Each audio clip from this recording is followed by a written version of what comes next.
Zidek.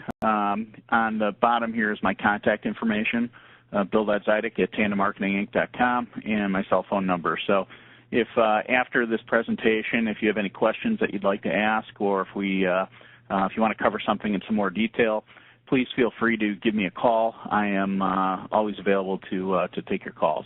So thank you guys very much for joining me this morning. The goals of this webinar are, so the training goals here, the objectives are consumer benefits to performance routers, just kind of understanding what the Pakedge RE series of routers offers in the marketplace.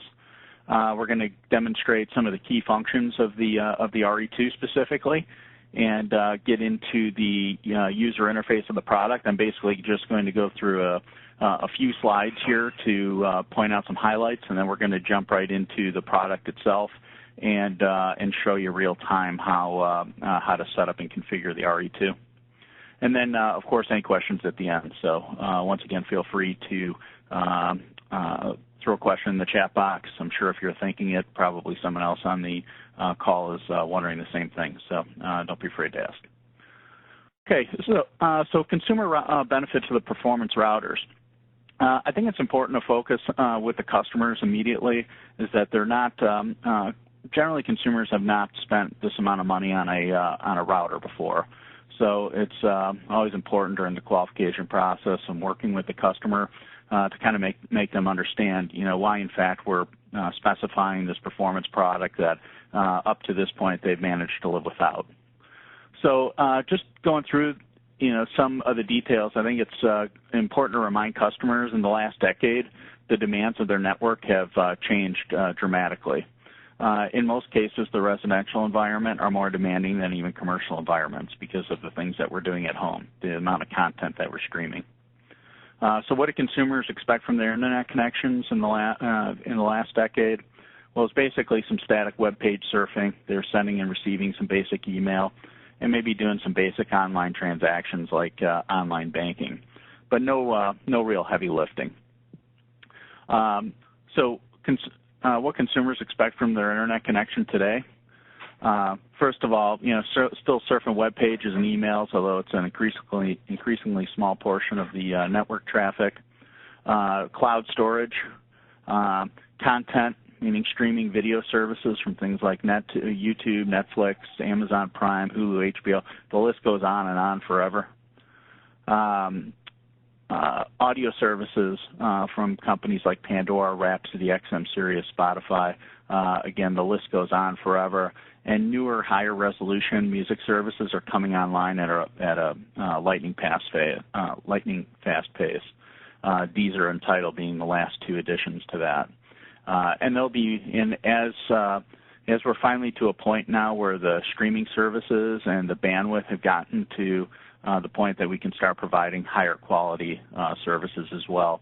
You'll start seeing, companies like, Apple and Spotify, and that they're going to, over time, they're going to increase their the quality of the music services that they're going to continue to offer. So it always starts out in convenience and then works its way back up to quality as the technology kind of catches up.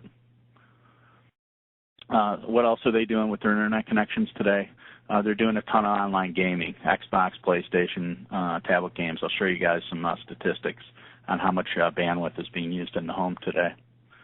Security, remote management of cameras and digital video recorders. With the advent of smartphones, people now want to have DVRs and NVRs in their homes so they can view cameras remotely. Also, you've got the security companies now providing remote home monitoring as well to a certain degree.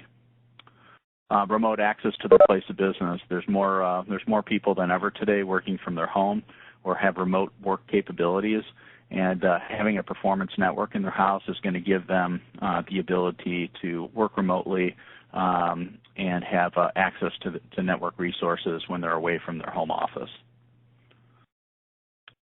Data backup, of store important personal documents, family photos.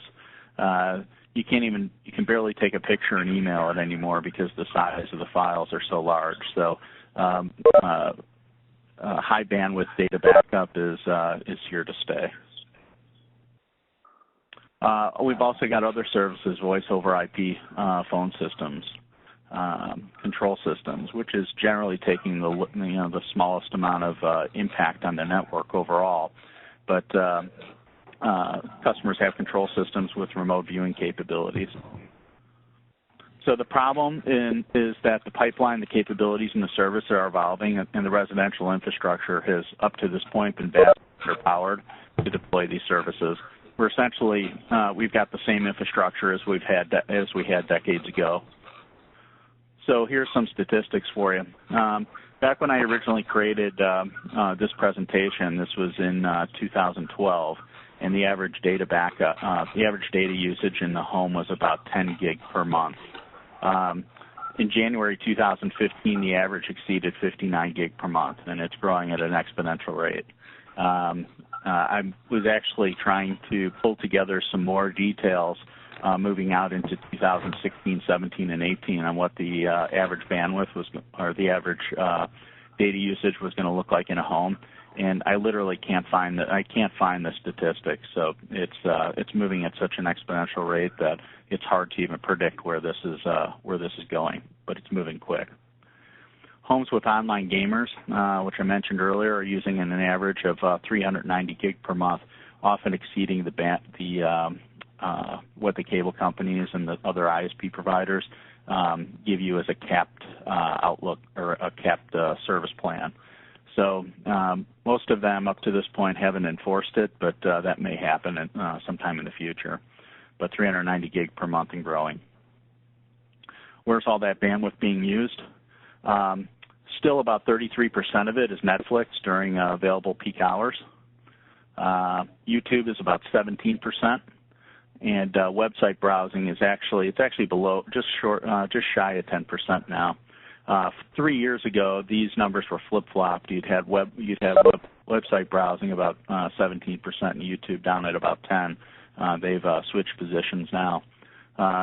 YouTube is now the second largest search engine in the world, next to Google, which obviously Google owns both of them. So to show you the kind of impact that this on-demand content is providing. BitTorrent movie downloads and other downloads are about 9% of the traffic during those peak hours as well. So I think it's important when you're talking to your customers about Pakedge and an upgraded router to what they're currently using today. Customers are basically have no point of reference because the technology and the services have never been available into their home that are providing and requiring so much bandwidth being used. So that is why putting the networks that you guys are putting in today need to be networks that will be stable and being able to scale into over the years to come. And you see how far we've come in just the last decade here of the amount of bandwidth that's being used, and it's going to keep continuing at again an exponential pace. So we're here today to talk about the RE series of routers from Pakedge. And there's just a couple key takeaways that I want you to take from this, and then we'll jump into the hardware itself. So the whole key with the RE series of routers from Pakedge was really to be able to deliver to. Let me mute everybody.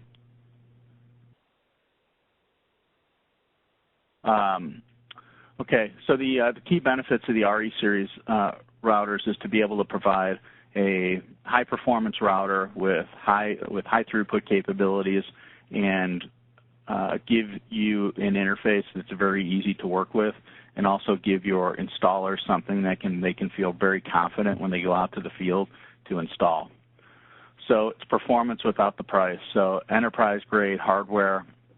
I'll show you the back of this unit in a second and point some things out. Fast deployment saves time and money. Easy GUI setup, very simple setup. Access media anywhere. We have USB sharing to create a personal cloud setup.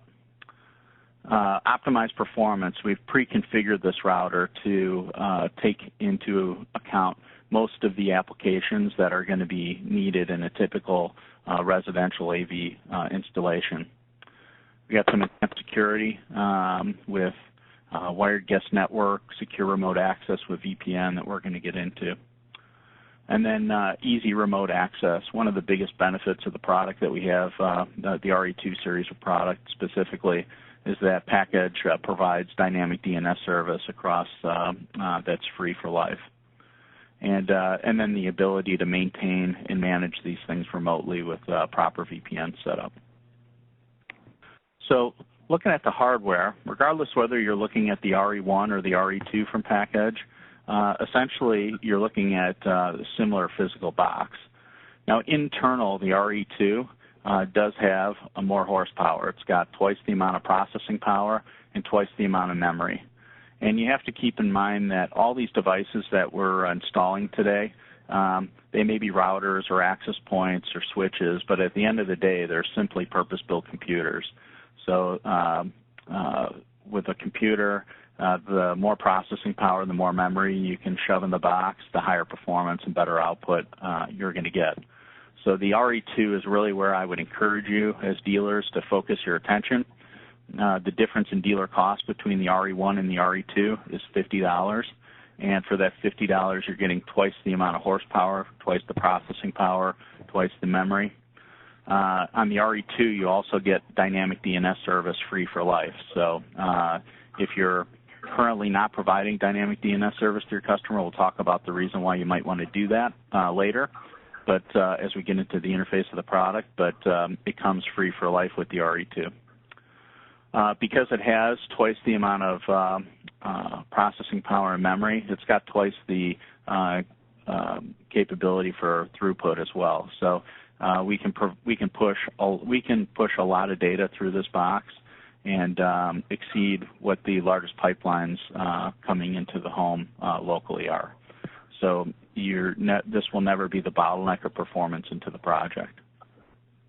All right, so let's talk about the hardware a little bit, just so you can look at it from a physical sense and kind of understand how this product was designed.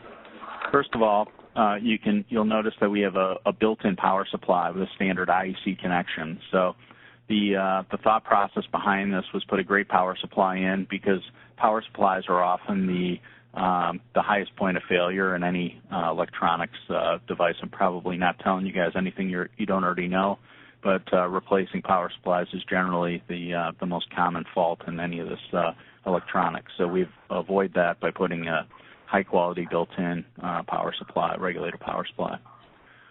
We've got on the back you see a 5-port switch. Actually, one of the ports is a WAN input port that's furthest to the left.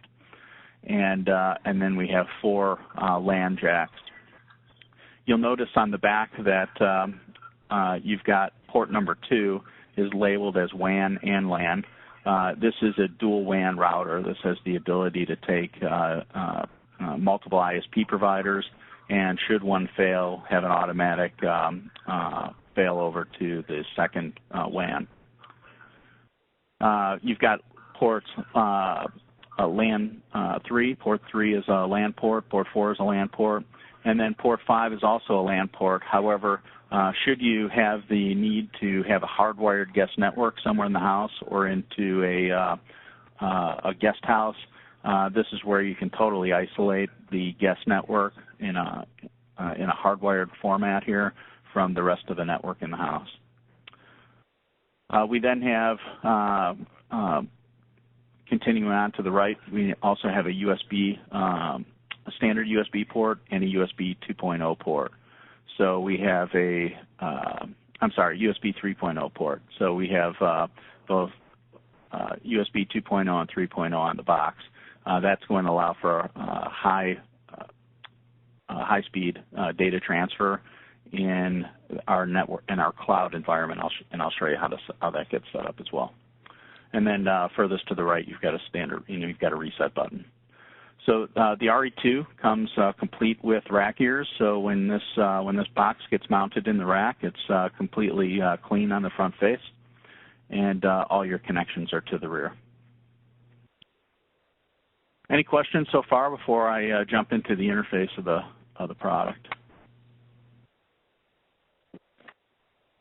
Okay, we will continue.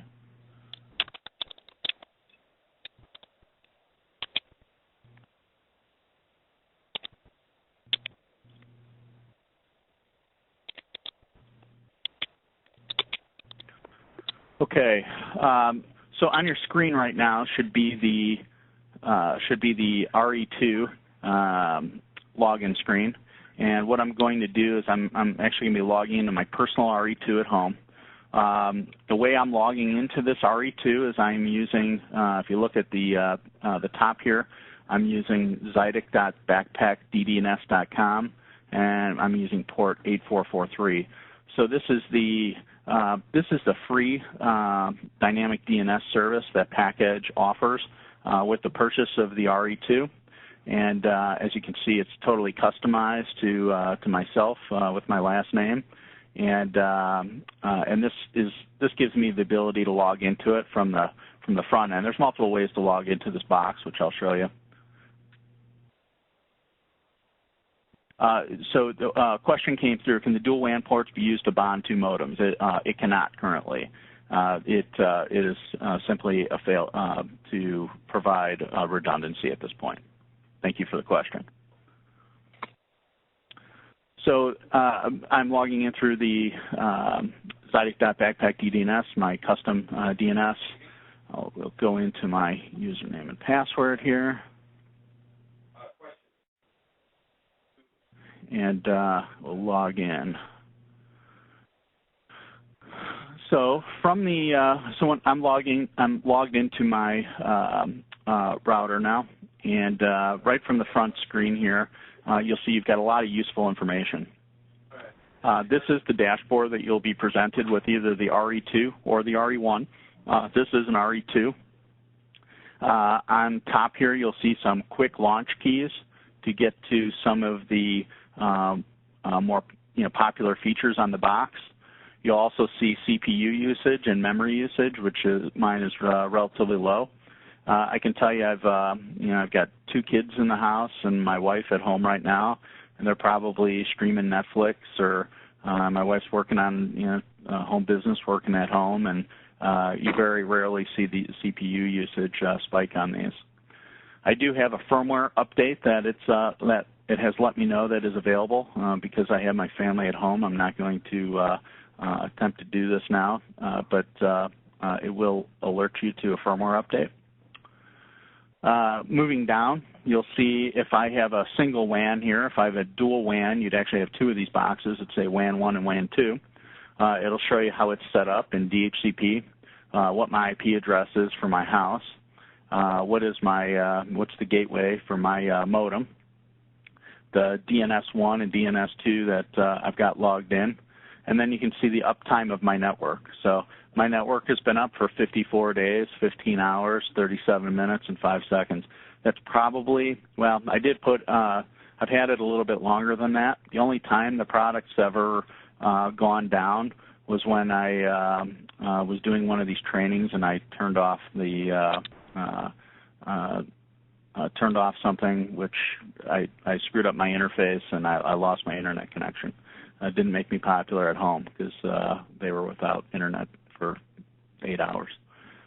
And then I've got my LAN connection. It'll give you some of the details there. It's a static, here's the IP address of that LAN, the subnet mask, and also the uptime there. Here's some DHCP leases that I've got and other connected devices onto the network. So a lot of information just logging into it. So when you need to get that information or need to just get some of this basic IP information, you can look at the home screen and figure out what you need pretty quickly, or get to the devices, or figure out what the IP address is of a device on your network pretty easily. Okay, so as I mentioned, there are some quick launch keys here, and there's also a full ribbon up here, which is what I'm going to follow today. Okay, So what you looked at, what we're looking at right now is the dashboard. If I go to real-time monitoring, okay, this is going to show me my port status. I've got my modem plugged into my WAN, and I'm using ports 3 and I'm using ports 5. If I go into my LAN WAN statistics, I can look at inbound and outbound information. And I can also go to live sessions. I can see live sessions and what those are. So a lot of information here, a lot of statistics to be able to look at to see what's happening on the network at any given time. Okay, any questions? Not yet. Okay, so next I'm going to be moving into port forwarding. This is something that you'll probably use in just about every single project that you do. It's one that, depending on the router that you're installing, can happen in one step or in one place on the router, or in some cases, if you're doing the more sophisticated products, the Fortinets or something like that, it could happen. You might need to have to do port forwarding in multiple locations inside the router itself. Pakedge has really simplified the process here. So to do a basic port forward, I could just go into Add New Item, go into name it, Camera DVR or NVR. Select my protocol. My WAN zone, I've only got a single WAN right now, but if I had dual WAN set up, it would show up here. Type in my port numbers, and then choose the device that's on the network that I want to attach to. And not only do you see the IP address of the device, but you also see the full MAC address to simplify it. Depending on the protocol that you're using, as you can see, they could be given friendly names as well. Choose that device I want to port forward, hit apply, and I'm done. So port forwarding is a snap with this product.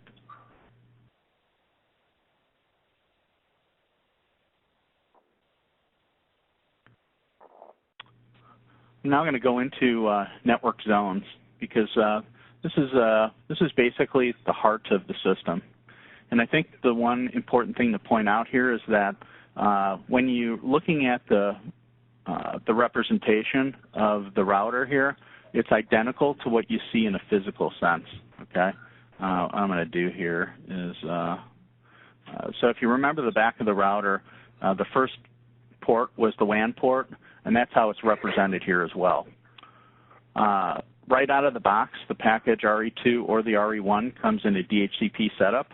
I can go in and edit the functionality here and change that to static or PPPoE if you've got an old DSL. I even think the current DSL now are coming in as DHCP, but DHCP is generally where you're going to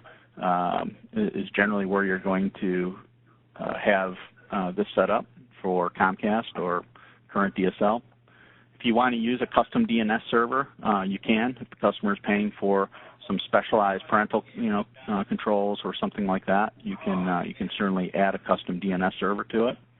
And if you wanted to, you could override the MAC address on it as well. Back up here for a second.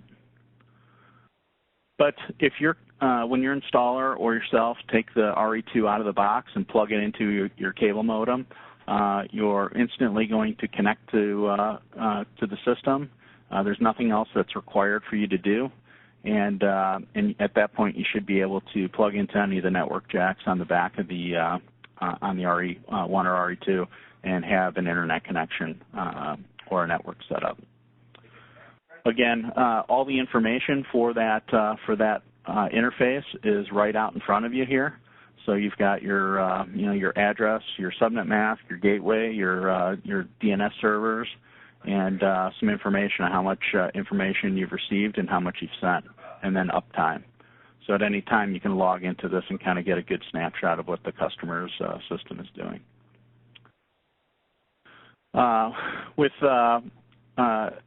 if I go here and I enable WAN 2, which I'm doing, what you're going to notice is that this port 2 is going to be reassigned here, okay? And now I've got WAN 2 activated on the back of my router. So that now port 2 would take a secondary modem from a secondary ISP provider and provide redundancy to that internet connection.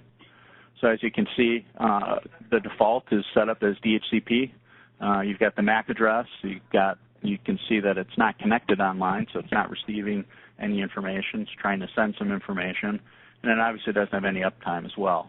So if this was now plugged into a modem, you would see the same type of information being pulled up here on the secondary WAN. And the same ability to go in and edit those functions to be static or PPPoE as well. So the interface is identical. I'll just log in and show this to you. So you can see the interface is identical.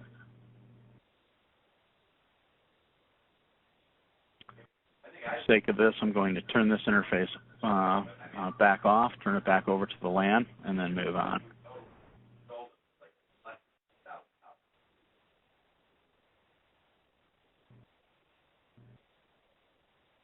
Okay, so I've moved that information back over, and now that's no longer a WAN port. It's a simple LAN port on the network.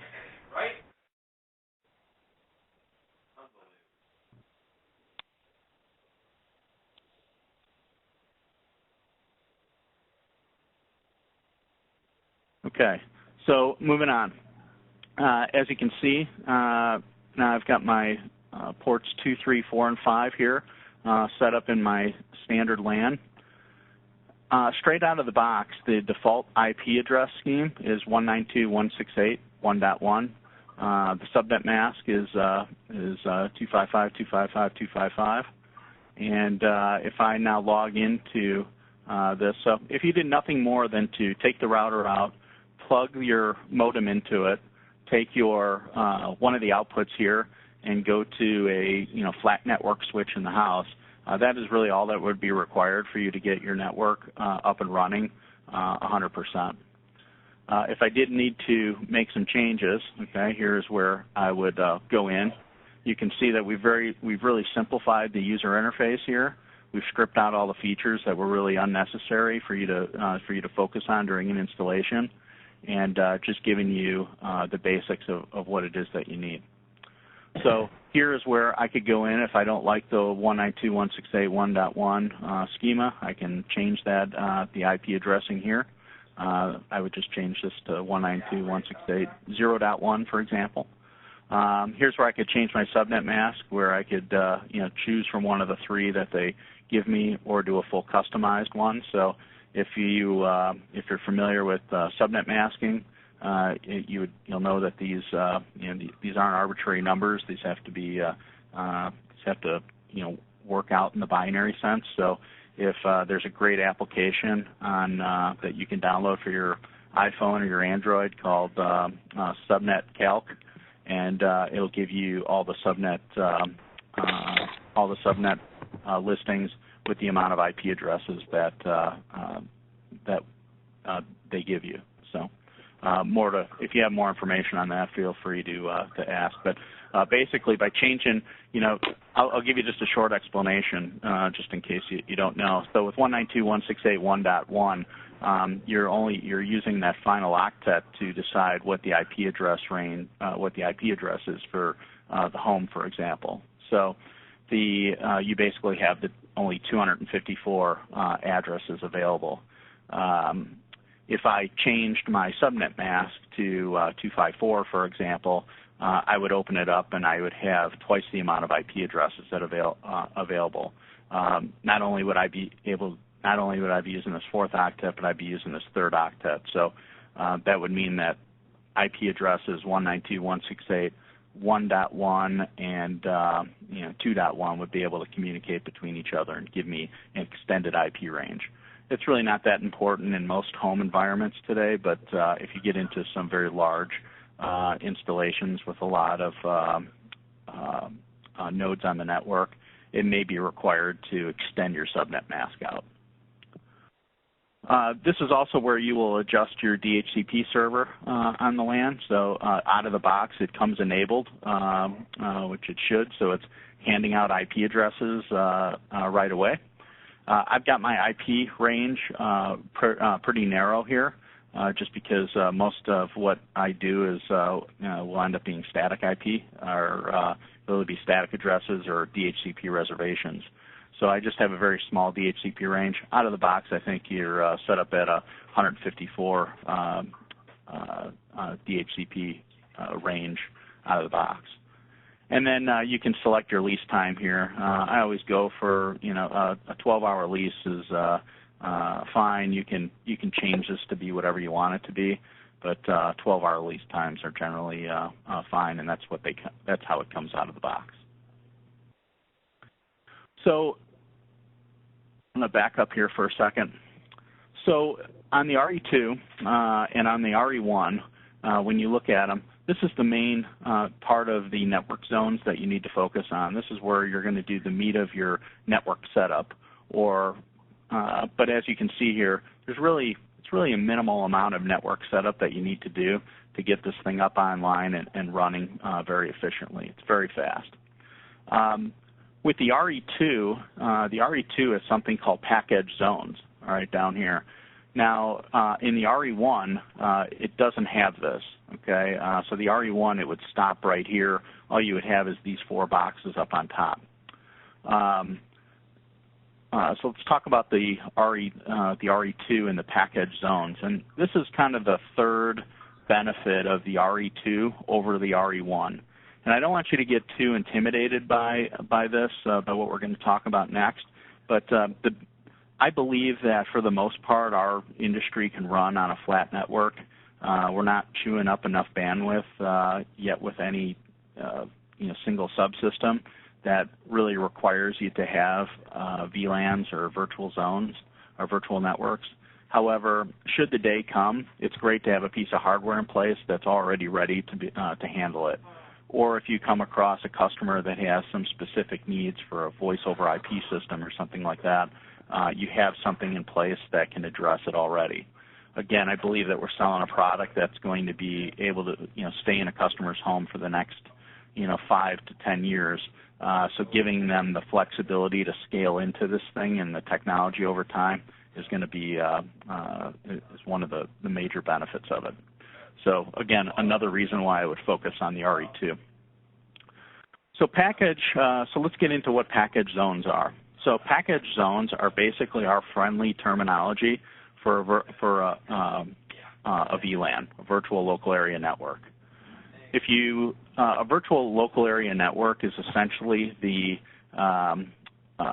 basically creating separate virtual networks within a single piece of hardware. So almost, if you can think of every virtual network in a sense, as almost its own router, okay, its own software version of a router. And what its primary job is, and what the benefit of a VLAN is to really segregate your network traffic so that you can create the best network efficiency possible, so that you can have many devices streaming on the network without them interfering with one another, should they have no need or ability to communicate between them. So that is the benefit. It's really about creating network efficiency. That's what's the benefit of a VLAN. The challenge in the consumer electronics industry is that a lot of the devices that we need to communicate with would generally live on a different network or on a different virtual local area network than another device that it might need to speak to. So that's created many problems over the years of dealers trying to implement VLANs into projects where they're using iPads and Apple TVs and trying to segregate the data network and so on. So what Pakedge has done is they've recognized this challenge exists, and they also recognized the fact that by and large, audio-video dealers or custom installation companies are not generally IT. They're not IT companies. So you can get into the weeds pretty heavy on virtual setting up virtual networks or VLANs. However, the even pretty high-level IT guys can get it can be a daunting task. So getting into package zones. So essentially, this is our friendly terminology for virtual VLAN or virtual local area network. So it's our way of trying to take the mystery out of the technology and simplify it and make it usable in a typical AV residential commercial application. So if all you need to do is provide the customer a single flat network, none of this would apply. Everything that you'll do is on the top 4 boxes there. The package zones on the bottom are the VLANs that are created internally into the RE2. So we have there's really 6 VLANs. The untagged and management LAN is the one up on top here. And then you've got 5 color-coded virtual local area networks on the bottom. Out of the box, they're labeled as voice, audio, video, automation, data, and guest. This is typically how a network or a ideal environment with audio video gear and an IP phone system, an automation system, computers on the network, and a guest network. This is generally how they would recommend it being set up. These are also set into priority so that the voice network takes higher priority than the audio-video network. That takes higher priority than the automation network. All 3 of those get priority over the data network, which is just your basic viewing of web pages. And then the guest network would have the least amount of priority. So everything else would come before the guest network. So this means that when your voice over IP system is demanding a lot of bandwidth, it gets the bandwidth that's needed, so it creates a good connection. We just recently had an issue with our modem failed here, one of the first suspect things that were happening in the office here is that our IP phone system sounded like a bad cell phone connection, so we had a hard time communicating. So that is why the voice network will always take priority. Whenever you do if you are going to do a virtual or a VLAN system, VLAN systems require a managed switch to be able to break out VLANs. As you can see, the tagging is here, the VLAN ID tag. This needs to, so VLANing happens, it starts at the router and then moves down to the managed switch where you have to tag each individual port as to what network it is going to be attached to. We're not going to spend any time going over VLANs today. I'm happy to host another session to review this in more detail on how to set them up. But I wanted to just give you a few basics to show you on the RE2 where they exist and why they exist. I'm going to log in just to one of them so you can see this as well. That the interface for the VLAN is essentially the same as it is for the standard network here. Here's where you can rename it. So if the voice, if you don't have anything that's voice, but you want to use that priority, that top priority for another, for whatever discipline it is, you can change it here so you can give it that friendly name. You can change your VLAN ID here as well, which has to match the ports on the switch. There's an important checkbox here. It says inter-VLAN routing. So when we started talking about VLANs, I talked about the benefits of them. I also gave the negatives, that it was very difficult for devices to communicate across VLANs. Well, Pakedge has made it easier with this checkbox called inter-VLAN routing. This allows for unicast traffic to communicate between networks. So this would mean that your control system could sit on a separate VLAN from your TiVo system and be able to communicate with those boxes via IP. If you just had a separate virtual network set up and you didn't have any port forwarding or anything between the networks, you would never have that communication available because those devices would never be able to see each other. So Pakedge, because they're in the audio-video business, this is what they focus on. They're focused on the problems that exist in our channel today. And inter-VLAN routing is one of the big benefits of the RE series product when you're doing virtual networks.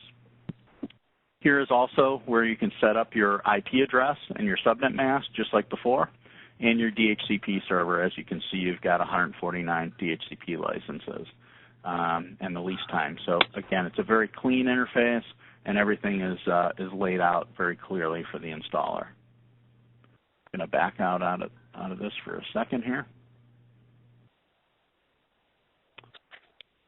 There's one other checkbox that's important, and that's enable network bonding. Okay, there's another form of traffic called multicast traffic that exists on a network, and this is how services like Bonjour communicate and allow you to do AirPlay between your mobile devices and your Apple TVs, for example. So I'm going to just paint a scenario. I want to do a VLAN system. I see the benefits of that. I can gain some network efficiency by doing it. So all my data, or all my mobile devices, my iPads, my iPhones, are all going to be sitting on the data network. However, all my audio-video devices, maybe this is my TiVos, maybe this is my Apple TVs, are all sitting on this separate virtual local area network with a total different IP schema, so they have no ability to see each other on the network. By the checkbox enable network bonding, that is going to allow you to send multicast traffic across VLANs to be able to do things like AirPlay from your data network to your audio-video network with a simple checkbox and without any need to do any port forwarding. This is huge. And this is really where this is a game-changing product. The ability to communicate between VLANs without any additional complicated setup or port forwarding makes this product really the #1 choice when you're doing a VLAN system. So again, I don't want to get into the weeds too much on VLANing, but I just wanted to make you aware of kind of why these things exist. If what I've just talked about for the last 5 minutes has no interest to you at all, you're only interested in setting up a flat network, you still sell the RE2 because you have the increased horsepower with the processing power and the memory. You have the dynamic DNS service, which we're going to talk about in a second, and you have the VLAN capability with the Pakedge zones, which is great for the future. Okay, so I'm going to move back up here to the ribbon on top. We just went through network zones. We covered port forwarding earlier on. Next, I'm going to go into my DHCP reservations. So I'm a big believer in DHCP reservations because with it, as opposed to static. When you do a static IP address, and you have to basically go to every single device on the network and tell that device what IP address it needs to sit at. When you do a DHCP reservation, all you're doing is essentially telling the router that anytime you're handing out an IP address to this MAC address, I want you to give it a specific IP address. This makes network management very easy because everything that you do can be done here in one interface. So, for example, let's say I have a touch panel from my favorite control company. Okay. Sorry. Touch panel. What is the MAC address of my touch panel? So if the touch panel is already on the network, I can select it from my list here, or I can go into a custom and just type in the MAC address off the back of the touch panel itself. I'm just going to choose one, for example, here. And then I can tell it what IP address I want it to have. Do I always want it to go to 240? If I do, I just select that. If I want it to go to a custom one, and I don't want it to go to 240, say I want it to be at 192.168, 24. Okay. All I need to do is hit apply, go over to that touch panel, unplug it from the network, plug it back in. As soon as it requests a DHCP address from the router will assign it this IP address. So that means if you ever want to change any of your devices and any of the IP addressing on your devices, all you'd have to do is go into this table, make any changes you want to, walk up to the device, reboot it, and away you go. There's no other changes that need to take place. So DHCP reservations are a great feature, and we make it very easy in the RE2. It is also the other benefit that we have to it is where we allow you to give DHCP addresses and DHCP reservations outside of the DHCP range. So if you have, as I showed you in mine, my DHCP range is relatively small because I don't need it to hand out that many addresses to any devices. I could still, outside of that DHCP range, use DHCP reservations. So this is not a feature that's available on a lot of routers. A lot of them confine you to the DHCP reservation pool, but we do not.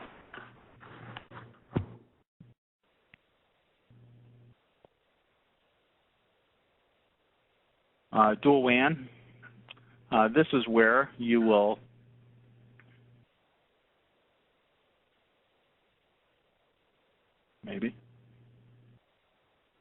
Okay. Here's where if I have dual WAN set up, meaning I have two ISP providers, here's where I will enable that and give it and tell it what the health monitor intervals are and attempts before WAN recovery. And these standard settings are fine. This is how it comes out of the box. If you put dual WAN, if you enable dual WAN, you would enable it here just so it will do those health monitoring, the health monitoring.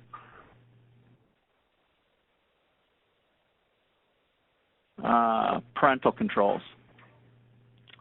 So the RE2 and Pakedge specifically, their focus is really on software at this point. You know, they've got a great hardware selection with the RE2.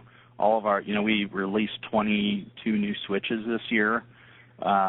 We just released the WK1, the new access points, the WX1 coming here soon, the NP36 Patroller, our cloud management solution. So from a hardware perspective, Pakedge is really got a complete assortment of hardware. If you look at the Pakedge logo, it's device and software. They are a hardware manufacturer, but even more importantly, a software manufacturer. So you're going to see some very exciting developments coming down the pipeline that are going to even give the end consumer the ability to do things like basic parental controls for their systems. So with like they'll have a forward-facing application to be able to make small changes on their own.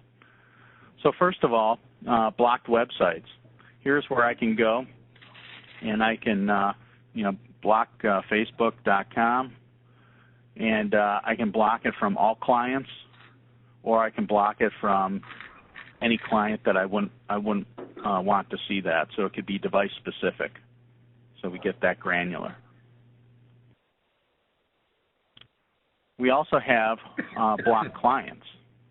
So this is a great feature for the parent that's concerned about when and where their kids are going online and what times of the day. So this could be my oldest son is Jake's iPad. I can find his device in the system here, and I can block port 80 and port 443 from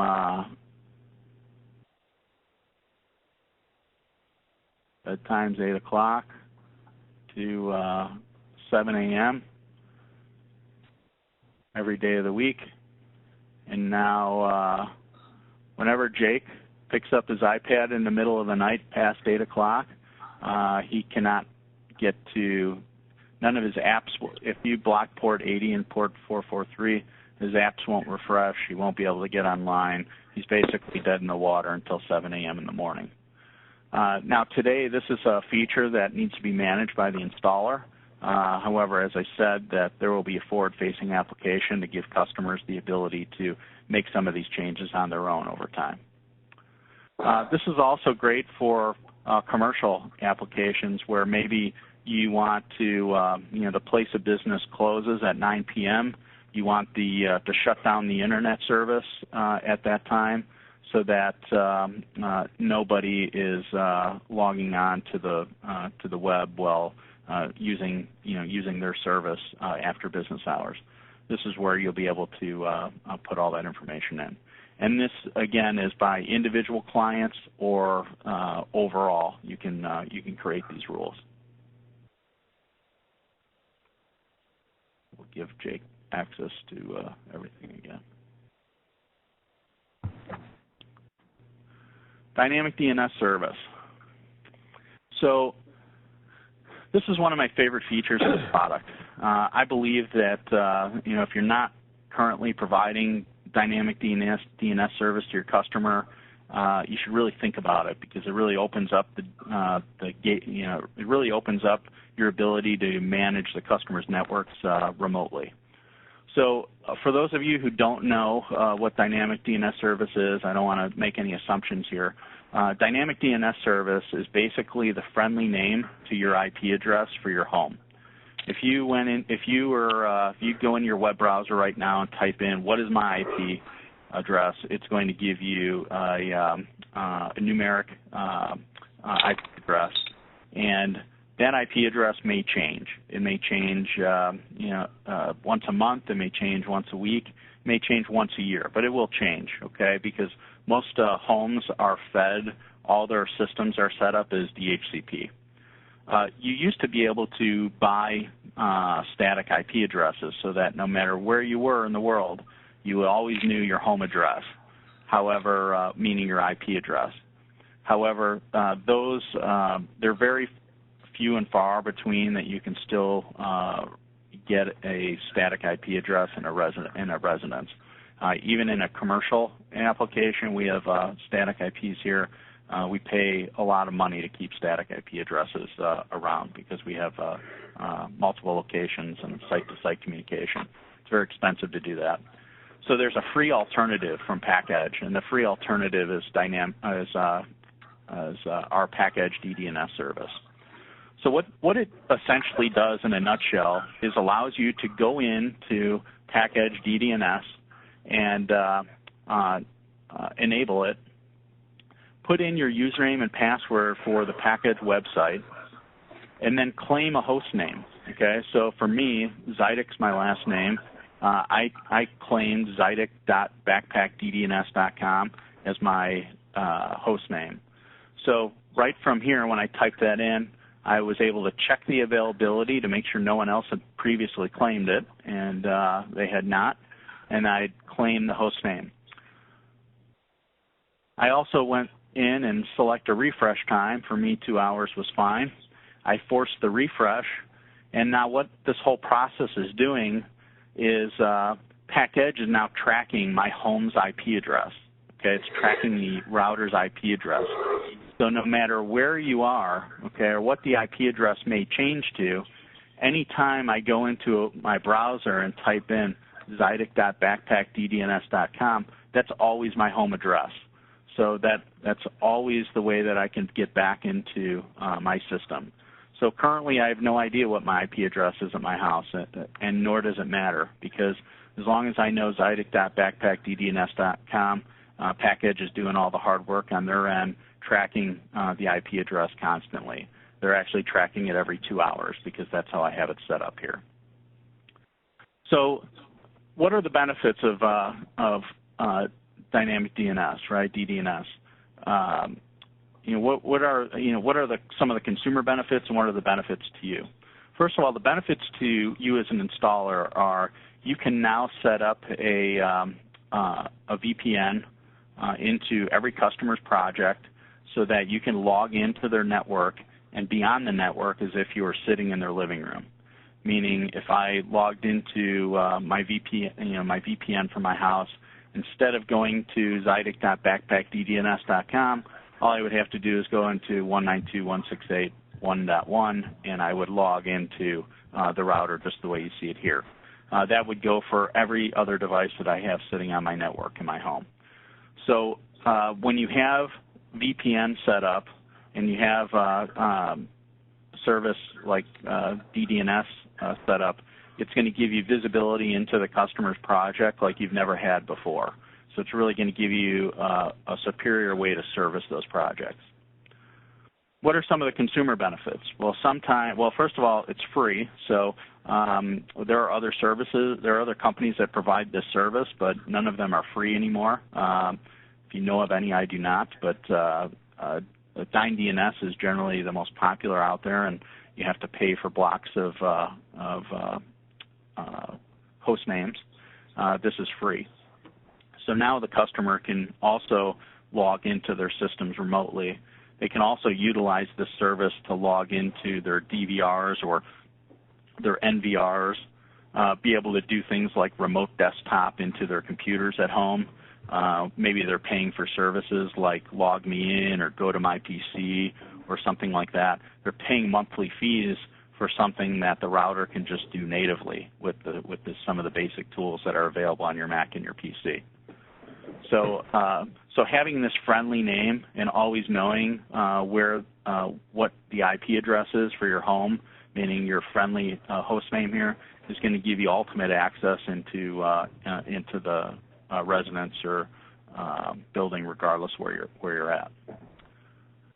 If you choose not to use the dynamic DNS service, if you're married to DynDNS.org or any other service that's out there that you're used to, we support them all. So we can do multiple profiles. We can have multiple services if you want to check for redundancy.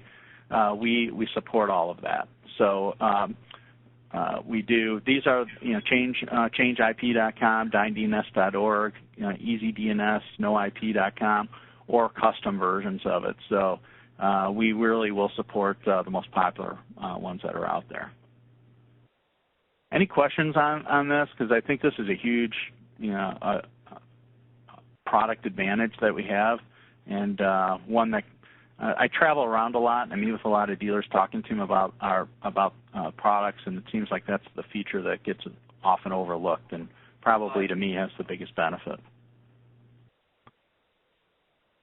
Okay, if you do, please type it into the system or type it into the chat box. I'm going to jump down for a second to VPN because setting up a VPN with the Pakedge router is very simple. This is a PPTP server, which means it's there's basically there's two very popular types of VPN. One is PPTP, which is a little bit older, and then IPsec is the newest, most modern VPN connection.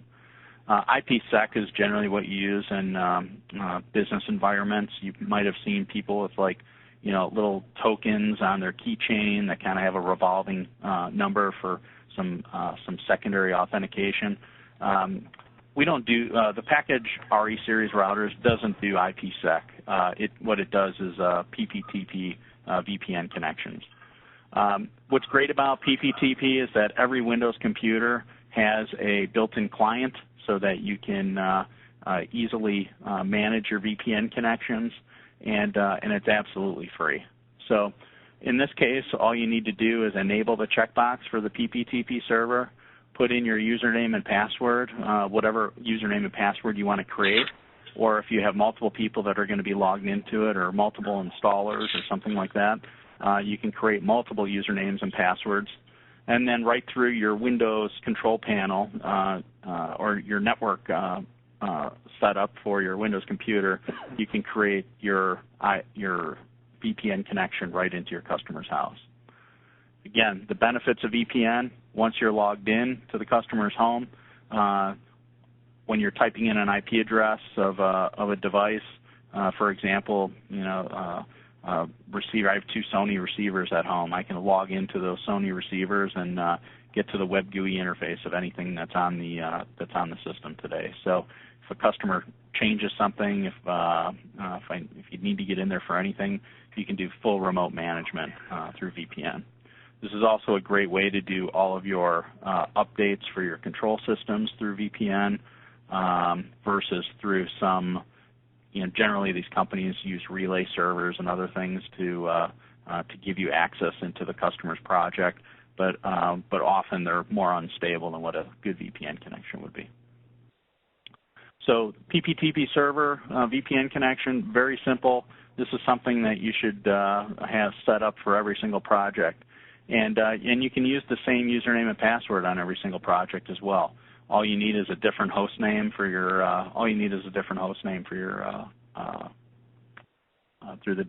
with the dynamic DNS service. Okay, file sharing. I wanted to cover this as well today. So on the back of the RE2, there was 2 USB ports. Those USB ports are there to create anything. When you plug in a USB drive onto those, it'll create a NAS storage for your network. So you can go out, you can buy a 3 terabyte drive for $150, USB drive, plug it right into the RE2, and now give yourself a NAS hard drive storage for the network. So very inexpensive way to do it with USB 2.0 or 3.0. Here's where you'll set up some of the details of that, whether you want username and password set up, whether it's read-only files. And if I did have something plugged into the back of it, you would see those disks and the volumes show up down here. I am not using that feature, but this is where they would show up. You can also do remote file access. So people are using services, OneDrive, Dropbox. There's multiple services available. You can, with the RE2 essentially creates its own cloud version of this storage. So if I enable remote file access and I go to admin username and password, and I give it a username and password. If I take this URL, I'm just going to copy this URL.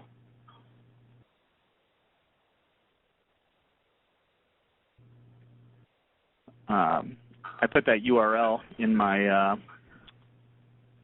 drive, and it's going to, when I log in here,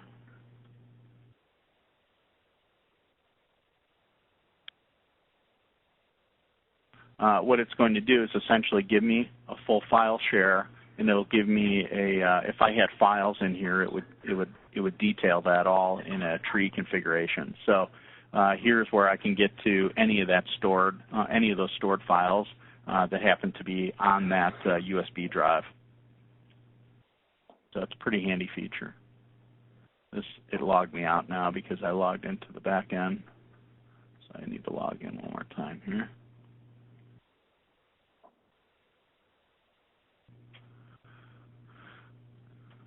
Okay, so file sharing. UPnP, Universal Plug and Play. This is out of the box. This does not come enabled, but what UPnP does is UPnP is Universal Plug and Play. It's what allows you to plug in. It allows your customer to plug in something on the network. For example, an Xbox or a PlayStation, and those devices will tell the router what ports to open up so they can communicate to the outside world. So it does come disabled out of the box. I'd highly recommend that you enable this when you install them, because the last thing you want is a phone call on Christmas morning that the kids bought. They just bought the kids a new PlayStation. They plugged it into the network and they can't play with their friends down the street. So by enabling this, it'll allow those devices that also support UPnP, which are they're more popular consumer electronics products. It'll allow it to open up those ports automatically. So as far as in a commercial environment, it's definitely a security risk anytime you allow something to modify the settings on your router, which is why it comes disabled out of the box.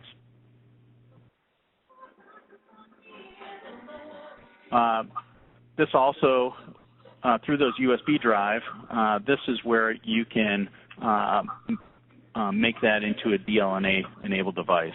So if you have all your music and video files on the USB or on the NAS drive that you've created with your USB hard drive, by enabling this, this will give it full DLNA properties so that it will automatically be discovered by other consumer electronics devices that also support DLNA.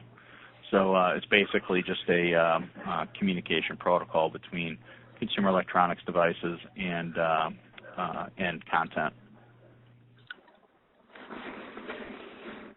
On the maintenance side, we're almost done here. Here's where you'll choose your username and password. Very simple. Here's where you can do some diagnostics, where you can ping your ISP, your outside IP address to gather some information back. Do a trace route on Google. Do an NS lookup on Google to check DNS service and such. Remote access. When I started the presentation, when I logged in, I told you I was logged into Zidek.backpackddns.com. I also have this colon, and this is port 8443. This is the standard port that is enabled out of the box. The reason, and we have secure web access enabled out of the box as well. So the idea behind this is that if you or your installer gets out to a job site and you're having difficulty with the installation, or there's something you don't understand, if you call up Pakedge tech support, all they need is the IP address of the house, which is what you get by typing in "what is my IP," and it will. They can type that IP address in :8443 and log in and assist you remotely. So this is our way to be able to support maintenance remotely. So out of the box, that comes enabled. Time zone, exactly what you would think it is. Very easy here. Configuration. So once you've figured out what is the configuration that you use for your company, your standard configuration, there's no sense in reinventing the wheel or starting from scratch every time you open up a box for an RE2. When you go through and configure it for the first time, you get your IP schemas down. You have, maybe you always sell an IC real-time DVR, NVR, and it's always at this IP address, and I always have to port forward, this for that DVR, NVR. Maybe you sell a control system which requires some port forwarding being done. You can do all that the first time, and then you can download the configuration file and then upload it to your next RE that you purchase, so that all that work is done for you ahead of time. So this is where you would do that. So you would download that configuration, and then next time around you choose that configuration file to clone the one that you had. And then this is also where you would factory default everything if you needed to as well. This is another feature of the RE series routers that I love, and that's the ability to update firmware without having to leave the environment and go to a separate interface to download firmware. From here, if I went to check update, which I know okay, well, I didn't mean to download that, but I pressed the wrong button. So at least you'll get to see what it looks like here. So system's downloading the file now, okay? This isn't working. They gotta keep going. The next church could be the one, and the next minute maybe could be dead. No, that's it.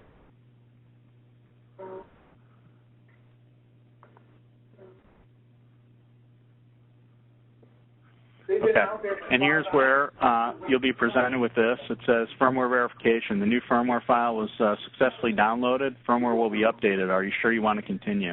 I'm not going to continue just because this is going to reboot my router at home, and I have no idea what my wife is doing right now, so I won't do that.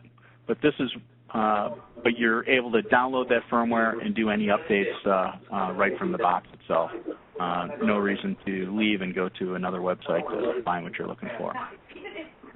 Also, as I showed you up in front, it gives you that alert on the front of it, so that when you open it up, you know that there's a firmware update available.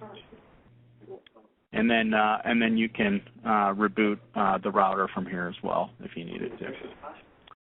So there's one other thing I wanted to cover with you, and that is so the RE2 creates a lot of efficiency when you're building. The RE series routers create a lot of efficiency when you're doing setup because the interface is so clean and easy to work with. We do give you the ability, and we've done this with, I'll use an example, Bang & Olufsen, for example. They're located in local to us here in Chicago in Deerfield.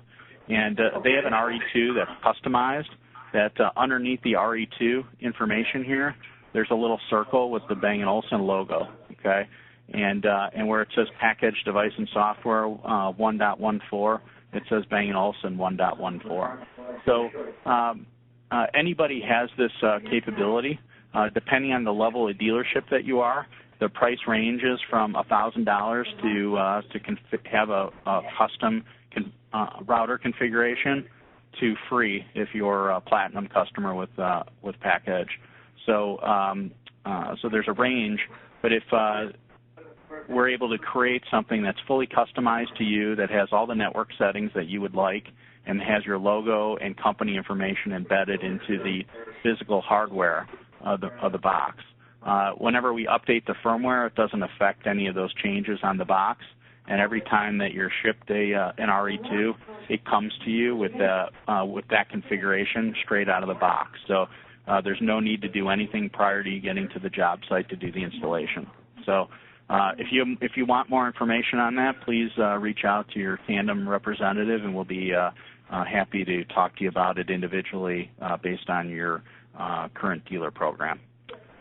So with that kind of brings it to a conclusion. Unless anybody has any other questions I can address. I don't see any questions coming through the chat box, but let me just put my information up here one more time, so that if you have any questions at all, you know exactly where to reach me. So that's my information, guys. There's a question. That was a compliment. Thank you, Nima. Appreciate it. Okay, guys. So that's my information. Please, write it down. Give me a call if you have any questions. And thanks again for participating. And I hope you enjoy the presentation. Thanks again.